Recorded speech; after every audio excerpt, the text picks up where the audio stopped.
So let's just go through some basic anatomy from bottom to top. And just to show you that we image not only the brain, but we also image the air as we talked about. So this is part of this region of interest. And we have to be just as detailed in terms of the physics and the processing of the air as the brain, because obviously you wouldn't know where the brain is. If we look, we can see that we have this anterior here, posterior here, right here, left here, so sort of opposite, but this is called radiologic convention. You're probably very familiar with this. But the basic approach to any imaging in radiology is the patient, imagine the patient is laying on a table with the face looking up to the ceiling, and you're at their feet looking at the patient. And then we're cutting axially, so that's why on the left side of the image, the right side is the right side of the patient's anatomy. This is called Radiologic Quartet. Interestingly, the opposite of this would be that this is the left side of the image, is the left side of the brain, and that's actually a quartet called Neurologic Quartet, and it's actually currently used for work that's being done on the brain more for the cognitive sciences. And there's just been an explosion because of functional bold MRI to look at brain activation for a whole variety of abnormalities. And they actually went back to this older convention, which we fought 25, 30 years ago, to get an international standard of radiologic quartet, and they flipped it.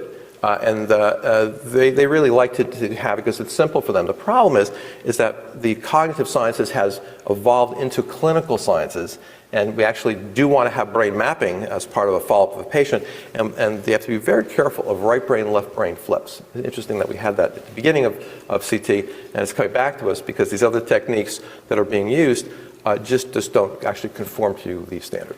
But we are looking at clinical imaging. So this is the right side of the brain, this is the left side of the brain. We can see that we have the upper cervical spine surrounded by the bones of the skull base. We can see a little bit of the orbits, a little bit of the sinuses. Let's just kind of move on up. We're now coming into the orbits. Lenses are here. Now this is a case that we shouldn't have gotten the lenses. But I want to show you that there are times that the technician just didn't follow the right angle. And if you see this, you really should talk to your radiology because we are trying to avoid radiating the lens. We can see the upper cervical spine again. We'll move on up, going through the globes. We can see that this dark area within the orbit is not air, like we see the air around the brain. This actually represents fat. We're coming up now into the cervical medullary junction. This is the lower area of the brainstem, and we're getting a little bit of a cerebellum within this region called the posterior fossa. Move up, and we can see the lower part of the brainstem, which is the medulla, and we're coming into the cerebral, this is the cerebellar tissue. The medial tissue is called the tonsil, but this is part of the cerebellum. We then see some tissue here, which is part of the inferior aspect of the temporal lobes. It's called the middle cranial fossa. We're getting to the top of the orbits, which kind of takes on this little cone-like shaped structure. This is the orbital apex. This is part of the superior aspect of the globe. This is part of the optic nerve. Getting to a little bit of tissue, inferior frontal region, just above the ethmoid sinus. And this is the anterior cranial fossa. Getting more into this inferior frontal lobe, the anterior cranial fossa, middle cranial fossa with the temporal lobes, and this is again more of lower brainstem and cerebellum. Now this little tissue centrally. This area here is the region of the pituitary gland. The bone surrounding is the pituitary fossa, so that's an important area of anatomy we'll look for. Better look, we're now sort of in the middle of the pituitary gland and fossa. Temporal lobe, inferior frontal. We're now to the inferior pons. We're getting a little bit of the fourth, inferior aspect of the fourth, and more cerebellum. Let's move on up. We're just above the cella now. And above the cella, we have the CSF space called the suprasellar cistern. A lot of things going on in here. We can almost describe, people like to describe this five-pointed star, or even like a little person. Here would be quite appropriate, like a little stick figure. If it was at Disney, would probably do something with this. But if we could imagine, this is the neck, and this is an arm, and this is a leg, and an arm. So this is five-pointed structure as part of the suprasellar cistern. And we have a lot of structures. We have this little tissue here, which is the crossing of the optic nerve, the optic chiasm. We have the top of the infundibulum of the pituitary gland. We have the distal internal carotid arteries here and here. We have the basal artery interior to the structure, which is the pons of the brainstem. And this is an important space. The CSF space, which is a little darker, is the middle cerebral artery cistern, and the space that goes around the brainstem is the perimesencephalic cistern. Again, cerebellum, temporal lobe, and anteriorly, we're into the frontal lobe. So we're going to talk about the ventricular system. I'm going to go back one, and we can see that posterior to the pons is cerebrospinal fluid. Very, very dark in nature, and this is by, again, definition as we talked about, would be a Hounsfield unit of 0. And the air would be a Hounsfield unit of approximately negative 1,000. And the bone, if you put actually region of interest, this would be about positive 1,000. And so that this image has a lot of different shades of gray, but arbitrarily, we really want to focus on the brain tissues, which if you actually put a measurement on it, have a Hounsfield unit in that 30 to 40 range. So we want to really block out the bone. We don't need detail of the bone. We certainly don't care about the air on this particular image. So we're really focusing on looking at subtle differences in gray matter and white matter and CSF. And we'll show some better examples as we go higher. So this is the fourth ventricle. The fourth ventricle, as we go superior, is going to go through this little hole within the posterior aspect of the brainstem. This is the upper brainstem called the midbrain. This is the aqueduct of Sylvius. This is going to connect with this structure, which is the third ventricle. And so the next image, which we can see the third ventricle. This little hole, which is actually in the posterior portion of the midbrain, has tissue around it, which is the roof of the aqueduct. And that's this tissue right here and this tissue right here. So this actually is a hole, and there is tissue which continues through that. The roof of the aqueduct, which is the posterior margin of the midbrain, has different names. Some people call it the quadrigeminal plate.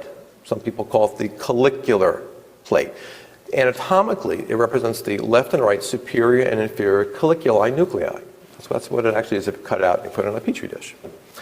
But the name that people generally use is the quadrigeminal plate. The CSF space posterior to the quadrigeminal plate is cistern. It's called the quadrigeminal plate cistern. So you might have heard that term. And anatomically, that's what it represents. Quadrigeminal plate cistern.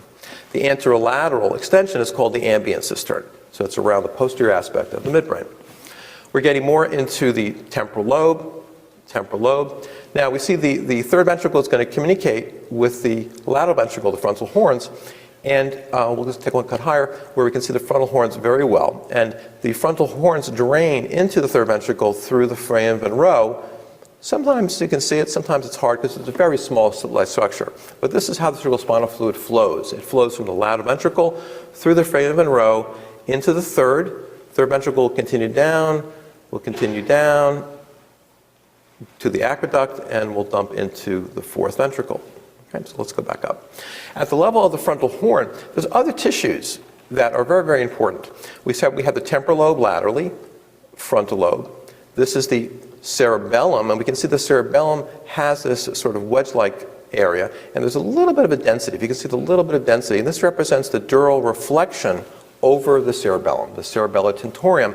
And so this separates the cerebellum from the brain above that. So this is part of the posterior temporal lobe. As we go higher, we'll come into the parietal lobe. So this area described as the posterior fossa, or infratentorial tissues. Anything above the cerebellar tentorium, which really is a tent. So my cerebellum, the tentorium of the dural reflection really angles like this in my head. So as you go inferiorly to superiorly, this little triangular area is going to get smaller and smaller until you get to the top. So anything above the cerebellar tentorium is called supratentorial. It's another space that you'll hear. And all these spaces really help localize and really help you with the differential diagnosis. And that's where we're focusing on that. So we'll continue to look at the structures around the lateral ventricle. We can see that there is a structure which is a little dark, and it's a linear structure. This is the anterior limb of the internal capsule. And between the anterior limb of the internal capsule and the frontal horn is the head of the caudate nucleus. Let's go one cut higher. We can better see the internal capsule. It has this little boomerang-shaped structure. Anteriorly, it's called the anterior limb. This is the posterior limb. This is a bend. So this region is called the genu of the internal capsule. This is a white matter tract. And so this white matter tract separates the caudate nucleus. It separates this little lens-shaped structure, the lentiform nuclei, which are part of the basal ganglia. Medially, we have the globus pallidus. Laterally, we have the putamen. If we continue laterally, there's another band of darker structure. This is actually three white matter tracts called the external capsule, the claustrum, and the extreme capsule. You can't really separate them. We can't even separate them on fancy high-field MRI. But it is three separate anatomic tracts. This is the posterior limb. The posterior limb separates the lentiform nucleus from this structure, which is just above the midbrain. We're now getting into the thalamus of the basal ganglia. So this is very important. Now, just as a basic principle, the white matter tissues, which contain axons, are a little bit darker than the gray matter tissues. It's sort of the opposite to what we've been really taught as an anatomic specimen. If you cut a brain, the white matter, if it's fixed the way it typically is fixed, is actually whiter than the gray matter. On CAT scan, it's reversed. And anatomically, it's reversed because of the high fat content of the axons, and it's really related to the sphingolipids that make up white matter. So that's why on a CAT scan, it actually attenuates the X-ray beam differently than gray matter, and it's a little bit darker. So things that are fat-like, remember fat-like had a Hounsfield unit of -50 to -70, in that range. Things that are more fat-like will be lower in attenuation, and therefore it'll be darker. So this is a white matter structure, this is a gray matter structure. As we go higher, we'll actually look at the cortical gray matter ribbon and compare the more underlying white matter. So we'll continue more superiorly, and we're getting above the frontal horns. Here's the frontal horn. This is going to go into the body of the lateral ventricle. So this is the lateral ventricle. The lateral ventricle continues posteriorly to form an occipital horn. And there is an area here which is called the confluence, also known as the atrium of the lateral ventricle. And it's a confluence because it gives off posteriorly the occipital horn and actually gives off anterolaterally the temporal horn. So I can define a little bit of the temporal horn. There's a little bit of horn here. Hard to see that here. We'll go down.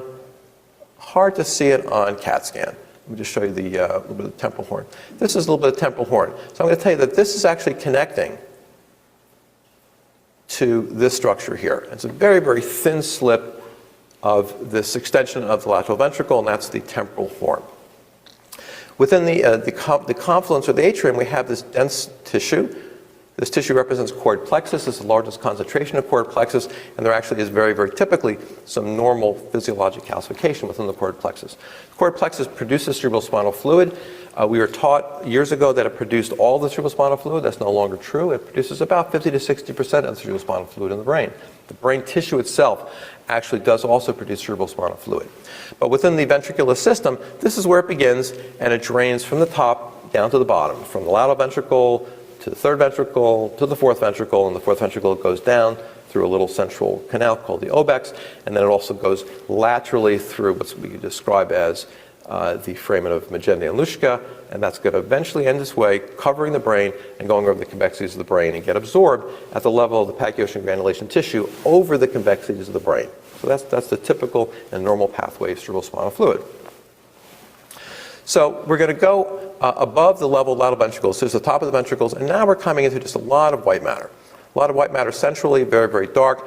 If we really get an impression, we can see that it sort of has this finger-like interdigitation next to the brighter structures which represent the cortical ribbon. Here's a nice example of a cortical ribbon. This is gray matter. So we can see nicely the gray matter-white matter interface. We'll continue more superiorly. We can see that we have the gray matter ribbon, gray matter. We have white matter next to it, and then we have the gray matter. There is a cerebrospinal space between that sort of dives into these deeper cortical margins, and this is the subarachnoid space of a sulcus. We see the sulcus laterally, and we see the sulcus medially. But we look and we can see beautifully symmetric appearance of the sulci of the CSF and symmetric appearance of the gray matter, white matter interface. As we move high, we have names for all these structures. We're not going to go through them. I'll just mention one. This is actually the central sulcus. Very characteristically, this has this sort of upside down omega sign, called the upside down omega sign. And so this defines the CSF of the central sulcus, which means that this is the posterior margin of the frontal lobe. And this is the anterior margin of the parietal lobe. And this is where the sensory motor cortex lives. The motor strip lives here, and the sensory motor cortex lives here. Very important. This is where the major cortical spinal tract has its origin, and will continue all the way down, and will finally ends in the spinal cord, but it'll continue all the way down inferiorly and actually form the posterior limb of the internal capsule, the major sensory motor tracts.